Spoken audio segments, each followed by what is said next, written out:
श्री राधा कृष्णाय नमो नमः। आप सभी को मेरा सादर प्रणाम। आज मैं आप सभी के सम्मुख श्री गर्ग संहिता के उस उत्तम कथा संवाद का उल्लेख करने वाला हूँ, जहाँ आप सभी को भगवान के 6 प्रकार के अवतारों का ज्ञान होगा और इस परम ज्ञान में भी सर्वश्रेष्ठ उस ज्ञान का प्राकट्य होगा, जहाँ हमें यह ज्ञान होगा कि क्यों भगवान श्री कृष्ण ही परिपूर्णतम भगवान है। कथा कुछ इस प्रकार से प्रारंभ होती है। एक समय की बात है, ज्ञानी शिरोमणि परम तेजस्वी मुनिवर गर्ग जी, जो योग शास्त्र के सूर्य हैं, शौनक जी से मिलने के लिए नैमिषारण्य में आए। उन्हें आया देख मुनियों सहित शौनक जी सहसा उठकर खड़े हो गए और उन्होंने पाद आदि उपचारों से विधिवत उनकी पूजा अर्चना की। शौनक जी ने कहा, साधु पुरुषों का सब ओर विचरण धन्य है, क्योंकि वह गृहस्थ जनों को शांति प्रदान करने का हेतु कहा गया है। मनुष्यों के भीतरी अंधकार का नाश महात्मा ही करते हैं, ना कि सूर्य। भगवान, मेरे मन में यह जिज्ञासा उत्पन्न हुई है कि भगवान के अवतार कितने प्रकार के हैं। आप कृपया इसका निवारण कीजिए।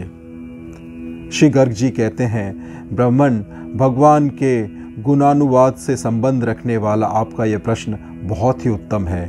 यह कहने, सुनने और पूछने वाले तीनों के कल्याण का विस्तार करने वाला है। इसी प्रसंग में एक प्राचीन इतिहास का कथन किया जा रहा है, जिसके श्रवण मात्र से बड़े बड़े पाप नष्ट हो जाते हैं। अति प्राचीन बात है, मिथिलापुरी में बहुलाश नाम से विख्यात एक प्रतापी राजा राज्य करते थे। वे भगवान श्री कृष्ण के परम भक्त, शांतचित्त एवं अहंकार से रहित थे। एक दिन मुनिवर नारद जी आकाश मार्ग से उतरकर उनके यहाँ पधारे। उन्हें उपस्थित देखकर राजा ने आसन पर बिठाया और भली भांति उनकी पूजा करके हाथ जोड़कर उनसे इस प्रकार पूछा। राजा बहुलाशी ने कहा, महात्मते, जो भगवान अनादि प्रकृति से परे परम पुरुष और सबके अंतर्यामी ही नहीं आत्मा है, वे शरीर कैसे धारण करते हैं? जो सर्वत्र व्यापक हैं, वे शरीर से परिच्छिन्न कैसे हो सकता है? यह मुझे बताने की कृपा करें। यह सुनकर श्री नारद जी ने कहा, गौ, साधु, देवता, ब्राह्मण और वेदों की रक्षा के लिए साक्षात भगवान श्री हरि अपनी लीला से शरीर धारण करते हैं। अपनी अचंत लीला शक्ति से वे ही देहधारी होकर भी व्यापक बने रहते हैं। उनका वह शरीर प्राकृत नहीं है, चिन्मय है। जैसे नट अपनी माया से मोहित नहीं होता और दूसरे लोग मोह में पड़ जाते हैं, वैसे ही अन्य प्राणी भगवान की माया देखकर मोहित हो जाते हैं, किंतु परमात्मा मोह से परे रहते हैं। इसमें लेश मात्र भी संशय नहीं है।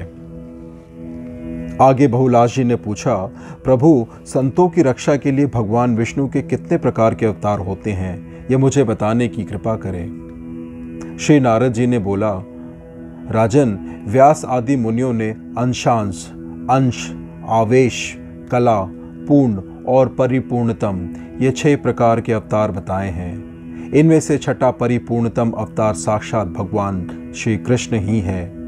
मरीचि आदि अंशावतार, ब्रह्मा आदि अंशावतार, कपिल एवं कूर्म प्रभृति कलावतार और परशुराम आदि आवेशावतार कहे गए हैं।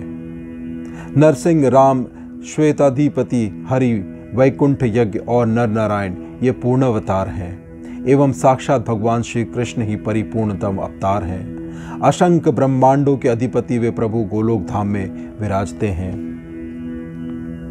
जो भगवान के दिए सृष्टि आदि कार्य मात्र के अधिकारक का पालन करते हैं, वे ब्रह्मा आदि सत के अंश हैं।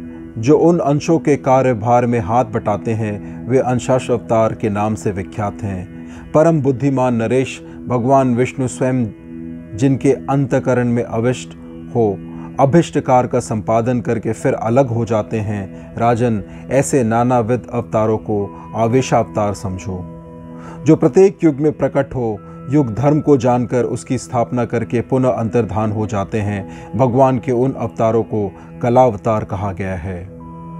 जहाँ 4 व्यूह प्रकट होते हैं, जैसे श्री राम, लक्ष्मण, भरत तथा शत्रुघ्न एवं वासुदेव, संकर्षण, प्रद्युम्न और अनिरुद्ध, तथा जहाँ 9 रसों की अभिव्यक्ति देखी जाती है एवं जहाँ बल पराक्रम की भी पराकाष्ठा दृष्टि गोचर होती है, भगवान के उस अवतार को पूर्ण अवतार कहा गया है। जिसके अपने तेज में अन्य संपूर्ण तेज विलीन हो जाते हैं, भगवान के उस अवतार को श्रेष्ठ विद्वान पुरुष साक्षात परिपूर्णतम बताते हैं। जिस अवतार में पूर्ण का पूर्ण लक्षण दृष्टि गोचर होता है और मनुष्य जिससे पृथक पृथक भाव के अनुसार अपने परम प्रिय रूप में देखते हैं, वही साक्षात परिपूर्णतम अवतार है। स्वयं परिपूर्णतम भगवान श्री कृष्ण ही है, दूसरा नहीं, क्योंकि श्री कृष्ण ने एक कार्य के उद्देश्य से अवतार लेकर अन्ययान करोड़ों कार्यों का संपादन किया है। जो पूर्ण पुराण पुरुषोत्तम एवं परात्म पुरुष परमेश्वर है, उन साक्षात सदा नंदमय कृपानिधि गुणों के आकार भगवान श्री कृष्णचंद्र की मैं शरण लेता हूँ। श्री गर्ग जी बोले, यह सुनकर राजा हर्ष में भर गए, उनके शरीर में रोमांच हो आया, वे प्रेम विहल से हो गए और अश्रुपूर्ण नेत्रों से पोंछकर नारद जी के चरणों में गिर गए। इस प्रकार से यह कथा संवाद यहीं समाप्त होती है। श्री राधा कृष्णाय नमो नमः।